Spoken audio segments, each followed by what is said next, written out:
Breaking developments tonight, the House of Representatives passed the John Lewis Voting Rights Advancements Act. The bill restores part of the 1965 Voting Rights Act that allowed the Department of Justice to block jurisdictions that have previously discriminated against voters from making changes to their voting rules. Getting the bill through the Senate will likely be a challenge, as most Republicans oppose it, saying the legislation is a federal overreach into the state's role during an election. All right, Texas Republicans reintroduced a restrictive voting bill as Democrats continue their fight to preserve election integrity. BNC's Derek Lewis is in Houston with more on the impact federal voting legislation could have in Texas.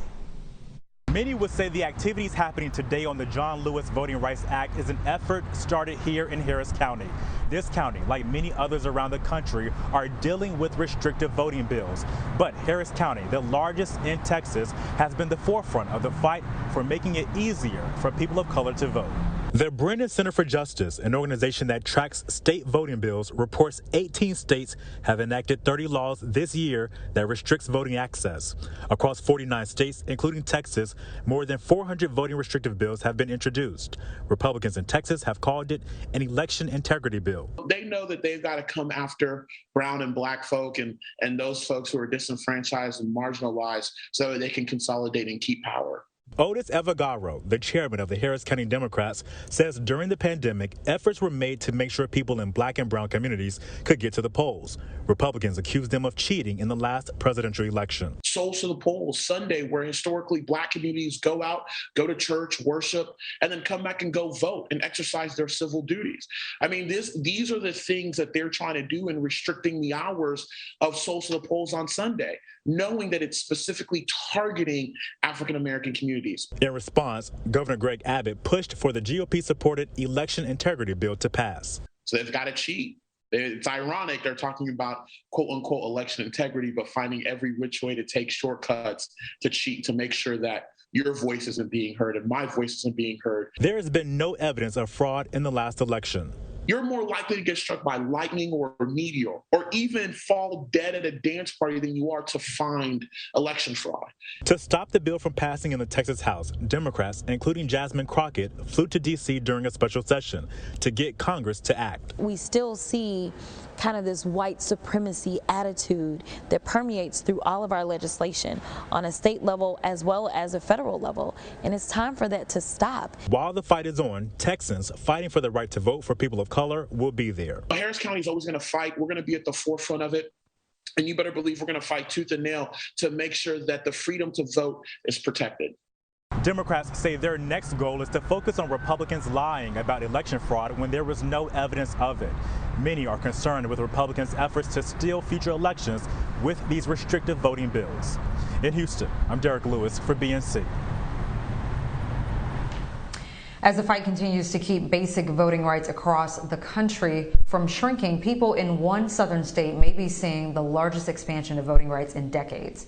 A panel of judges in North Carolina has granted voting rights to thousands of people with felony convictions under previous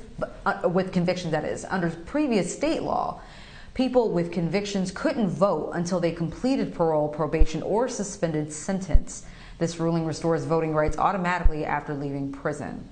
With me to discuss this ruling is Dennis Gaddy, founder and executive director of Community Success Initiative, a group that helps people with felony convictions re-enter society.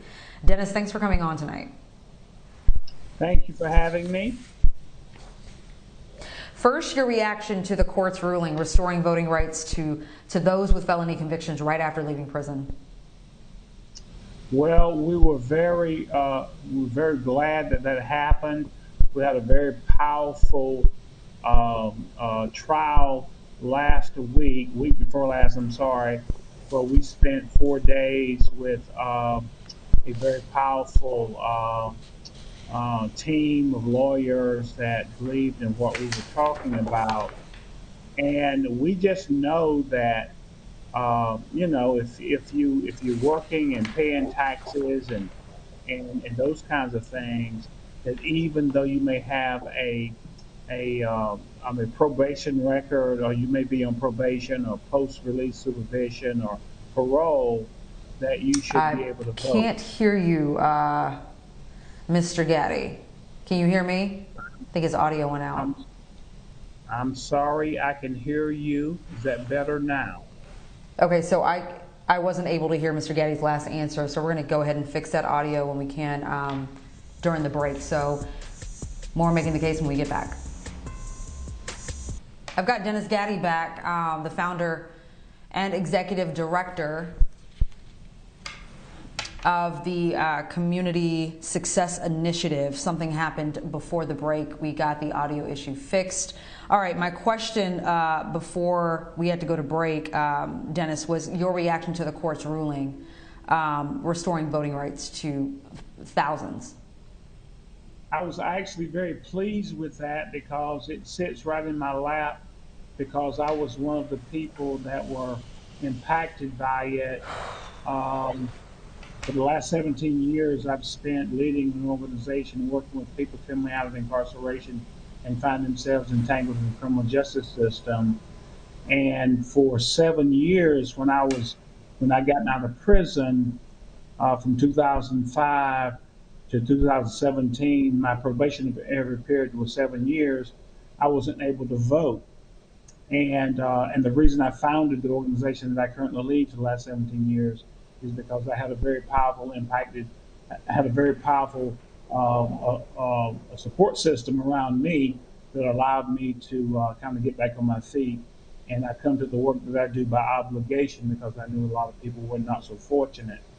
So, so when I was able to get out, I was on probation for 7 years from 2005 to 2012. I missed a lot of elections. I was raised in a very civic-minded family, so when I couldn't vote for the very first African American president, I was devastated by that.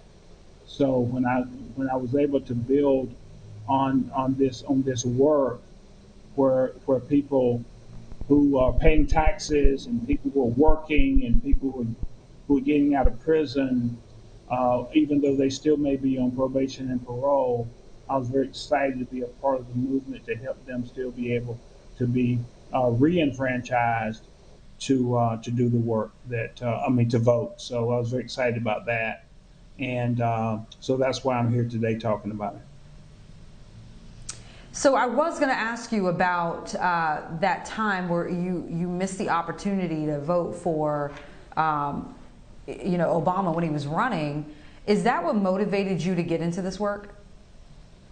It did, but what really motivated me is that I was encouraged by having two very powerful civic-minded people called my parents. My mom was a very strong advocate of voter registration back in the 60s.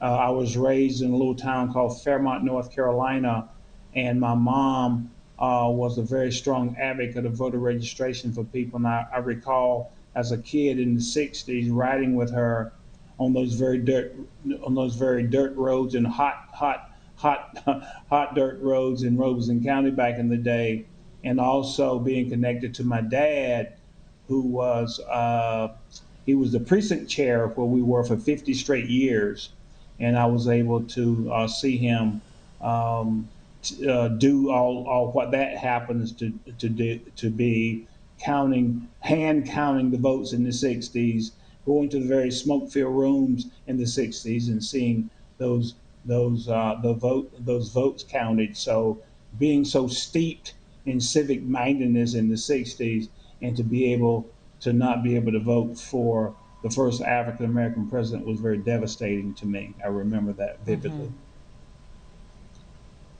Can't imagine. Tell me how your organization helps returning citizens transition back into society. I mean, you talked about having a great support system. Yeah, I did. Been married 38 years to the same wonderful lady, and we have the great fortune of having two adult daughters and one grandson. But I knew that when I came home from prison, that everybody didn't have that same support network, right? So I knew that I come to this work really by obligation, because I knew that people who were coming home didn't have the same support network that I had. So I knew that that a large part of my life would be connected to helping people come home and get kind of connected to being positive and productive citizens. And I use that word very intentionally, because unless you have the right to vote, you're not a citizen. Now, Dennis, Republican state lawmakers say they plan to appeal this decision to a higher court, which can take a while. We know that. Are you concerned that this ruling could be reversed? And what are organizations like yours doing in the meantime to capitalize on the court's decision? Well, great question. I had the ability and the good fortune to be able to sit in that courtroom last week for 4 consecutive days, which I saw some very powerful testimonials given about bringing the history of felony disenfranchisement to the table. And actually, people don't realize that felony disenfranchisement really didn't have anything to do solely with you being a felon. It had everything to do with you being an African American male. So we were able to bring during those 4 days, which I really, really very proud to be a part of the lawyer team that made this happen. But I didn't see anything from the defense, which represented the legislative piece as well. I didn't see anything that they brought that was even anything close to what we were doing. So, we expected we expected them to come back and have some concepts, have some appellate conversation. But I'm really, I'm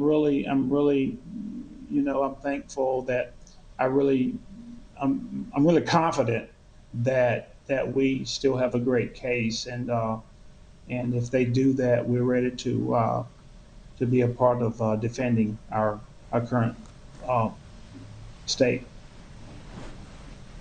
All right, founder and executive director of the Community Success Initiative, Dennis Gaddy, thank you so much for your time and your service, sir. Thank you. An Ohio judge decides to bring the fight against COVID-19 into his courtroom, saying get vaccinated or face jail time. Meet one man who faced that choice up next.